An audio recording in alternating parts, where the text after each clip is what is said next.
Pet Yeah. friendly. Hi, this is Elizabeth and Elton Brewington with Brightside Global Trade TV. We are a podcast, Inbox Magazine, and we do networking for business.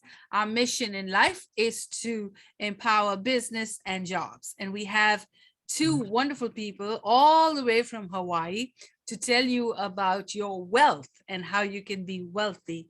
So go ahead, Jasmine, and introduce yourself. Oh, love Yeah. that background. Yes. We'll change it for you guys up a little bit. Very But good. yeah, so my name is Okay. Jasmine Keala Nakata. I go a lot of times by my Hawaiian name, born and raised here in the islands. Grew up, my grandma raised me. She's a pure Hawaiian, one of the few remaining here on this earth, really. But we have a lot of different blessings here, but we also have a lot of unique challenges living in the islands. With limited real estate and high cost of living. So, my husband and I have worked together for a few years now. He has a lot more experience in the industry, but our whole goal has always been, how can we take our experiences and our stories and share them with the world to help to inspire and offer hope, in such a time of uncertainty that we live in now. So. Good points. Good points. And that's relevant to the day-to-day that we all deal with, and how to find, because what we have is we have our goals and our day-to-day and our work ethic, and we expect good fortune, good favor, and with those elements, the end of the road is so promising. It's so promising. So we're excited about what you're suggesting and promoting for us. And we want to see how we can put the frameworks of your objectives together for us, and we can transform our day-to-day into the kind of results that we know we can. So go ahead. Share with us. Share with us. Yeah, so if you imagine, right, about 2 years ago, my grandmother passed away. And she had a great life. She lived till she was 101 years old. And for a lot of people, they think, wow, that's such a blessing. But in today's environment, living long can actually be a curse, which a lot of people don't realize. If you think about it, when my grandmother was 60 years old and she began collecting her retirement and began collecting her Social Security, I used to think she was the richest person in the world. She had the crispest $20 bills. She would, go in and buy things. And when I'd visit her, she'd sneak me into the bedroom and give me $1, maybe $5. And that's all I understood about her. And then you fast forward the film, we're planning for her 80th birthday. And we're having a meeting, and my grandmother had, 10 children, and my father's the youngest. So, I was there at the meeting, and I recall my auntie sharing that, my grandmother now, her expenses exceeds her income. And to me, it quite didn't make sense, right? But what happened is, when you factor in things like inflation, when you factor in things like cost of medications or medical, things of that nature, it really pushed her into a situation where she couldn't afford it anymore. And if she wasn't blessed with her children being very successful and being able to take care of her, where would that have left her? So to imagine, for 21 years of her life, her expenses actually exceeded her income. So what we do is we try to figure out, where is a person? What is their situation?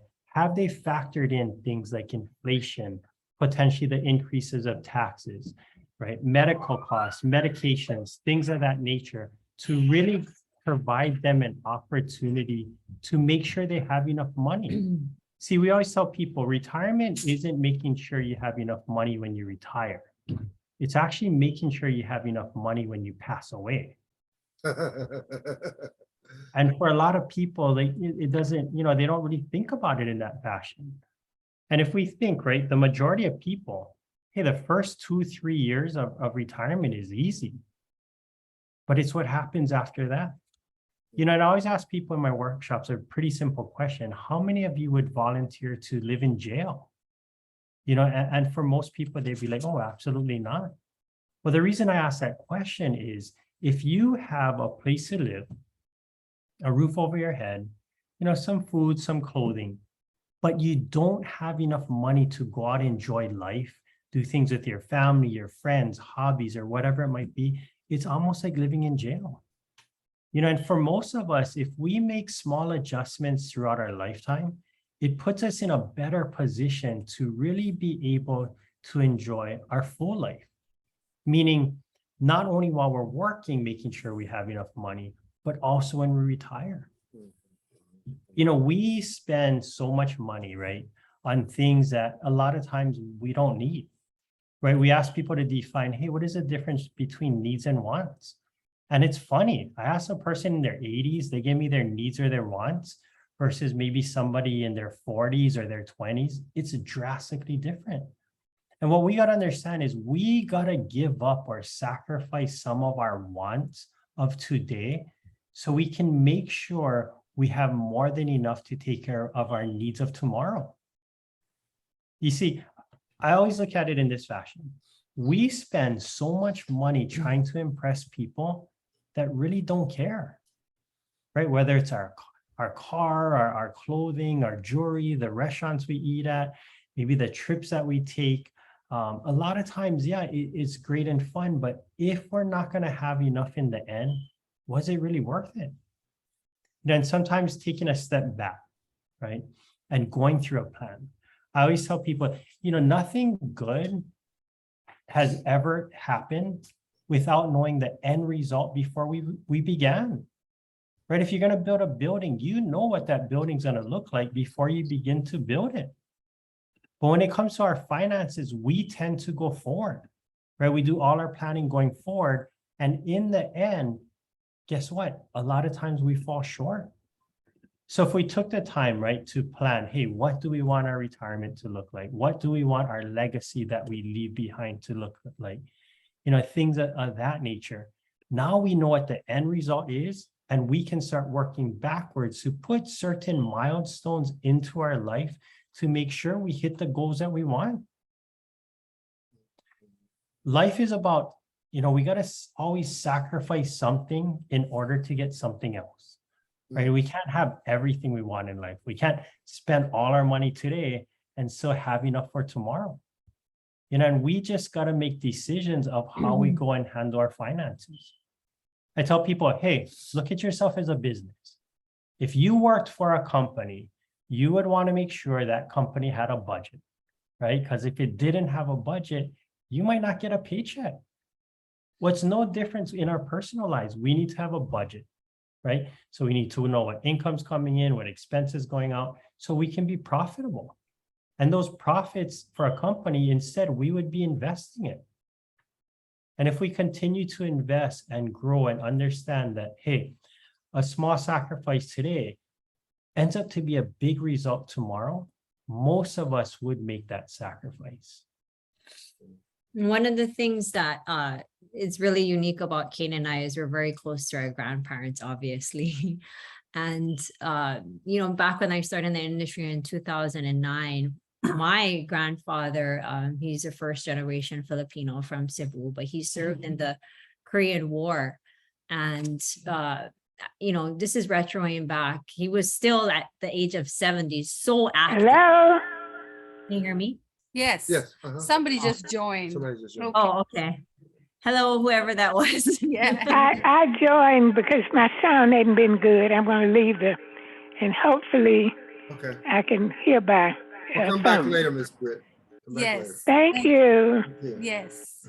Okay. Okay. So, Sorry. yeah, for Thanks. no problem. I was like, hello. I'm Yeah, sorry. hello, aloha to you. Yeah. But So- yeah, so- so my grandfather was a Korean War veteran, and he was so proud, his whole upbringing, because he was the first generation to, come to Hawaii and really serve in a war. After that, although being in the Air Force, because he already had that, and we're, I appreciate not, just that greatest generation, right? Just so resourceful, so many things, so many qualities. And I'm a little bit old school, obviously, in the way that I think I've been instilled by them. But he's gone. He's passed quite about 2 years now. But in his 70s, every single day he was in the yard. He was working the yard. He would just go out there, and it was his thing. He was so proud of his front yard. Every year, Christmas was extravagant. And when I started in the industry, it was hard to talk about needing care with him, because I'm not sure if you know, most people that are military, and especially him serving in the war, they have this mentality, or he would always talk about, it's not going to happen to me. I'm just going to die. Right. So it made him uncomfortable, thinking that there might be a chance that my grandmother, who had rheumatoid arthritis for 30 years, would not be able to take care of him. That was just never going to be part of the conversation. But after so many, like, I want to say 6, and this is my own family, because my dad was overseas with my mom. She was working at, an Air Force base there in Japan. And I had children of my own. He had only one other daughter, and she had kids. How were they ever going to be able to come back and take care of grandpa? Well, fast forward the film, after 6 appointments, he was coming and say, okay, maybe, Gigi, we call her, maybe Gigi does need help. Maybe she did, this is something that we could potentially use. But in his mind, he was still thinking, like most people in prideful, situations, I'm not gonna need it. But he paid for it for just 1 year. Then he got hurt working in the yard. He hurt his back. Oh. And the policy paid for 5 years. 5 years. And so the thing that we like to say is that for my kids, at least they had the memory of their grandfather, where we didn't have to take him, my kids, to visit him in a nursing home. At least they have those memories. Yeah. Instead of those memories, when I first started having to go to a facility, it's like the saddest thing, because even they themselves who are in the nursing home, and a lot of them have served in the war, don't have their own family members come to visit them. That's so sad.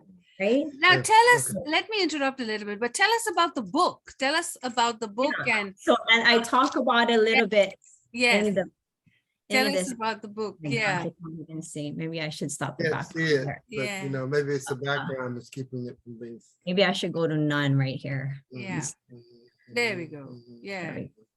Yeah, so in the book, we talk a little bit about that. Our personal stories. King talks about his grandmother, and it can't be about us, really, though. It has to be more about, I think, what service we can provide by the time that we was here. I talk about my grandfather lived such a full life. He was a Lapu Lapu award winner too, which is a very prestigious award for a lot of Filipinos here in the Hawaii community. But just, we just never think that those kind of things will happen to us. And that's kind of what the book is about. It's very technical in its financial jargon. I wish we could have shared a little bit more stories, but we do share. Go ahead. You're gonna be with us for a whole month. Yeah, And yeah. so what we'll do is for Thursday, Mhm. we'll do a little presentation and we'll share stories. So show us the book. The book is available everywhere. I think everyone needs to get a copy of this book, because you're gonna learn so much about planning and getting ready for retirement, and like I would call it life's next stage. So I think this is pretty awesome. So Yeah, oh, it's amazing. What you've done is you've helped us frame the condition of our thinking as we prepare for senior living or retirement living, yes. or prepare in a way that frames our tomorrow. And so we have to really begin to put a ordered thought in place, okay. I mean, and if you're in a position where you could put 20 grand away a year or something like that, or even a policy statement that way, but start to think about what retirement looks like. Yep. Start to think about what your expectations like that look like.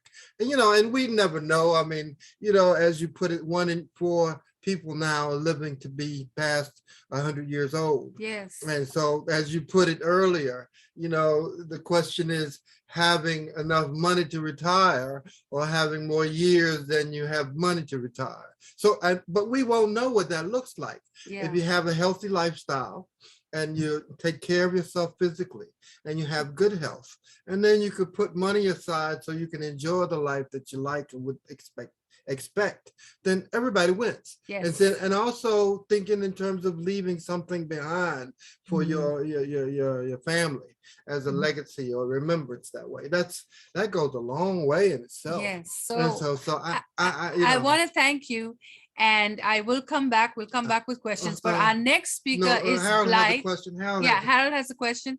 And then Blythe, can you turn your video on? Please. Blythe, yeah. Go ahead, Harold. Ask your question. So I just like to say I love what they're doing because they're letting us know that the planning doesn't stop at retirement. Most of us are planning to retire, but there is more after retirement. It's just another stage or phase in our lives that we're going through. You get out of high school, you set up for college. After college, if you want to go to grad school, it's another phase in your life. It's another chapter in your book. And so at the end of each one, you continue to plan for the next one. Absolutely. And many of us will stop when we say retirement. We stop and we just spend. And then even if we make more money, we find out that if we do have to go to a rest home or anything like that, just like they were saying, the government will start making you try to spend down or trying to get, because I have relatives who's going through that right now. And now they look back and say, dog, I made too much money. And that's not it. It's the thing that you have to plan for. And they think that all expenses stop at retirement. It does not stop at retirement. That's when they start. The biggest expense will start if you start becoming disabled and you're becoming ill and you have to go into a home. And Brother William Vaughn, them had to take over, and help you with all these different things. So that right there, what you're telling us right now prompts us. A word to the wise should be sufficient. That nothing stops at retirement, and then get ready for new phases. You're always learning, you're always growing, you're always spending, and now you're starting to pull back, a little bit. So I like that what you're doing. Thank you. And I appreciate it. Thank you so much. He's right though. Yeah. So let me stop this segment. Thank you for watching Brightside Global Trade. Please subscribe and write us a comment. And if you buy the book, make sure you snap it so we know that you were paying attention. Thank you for watching.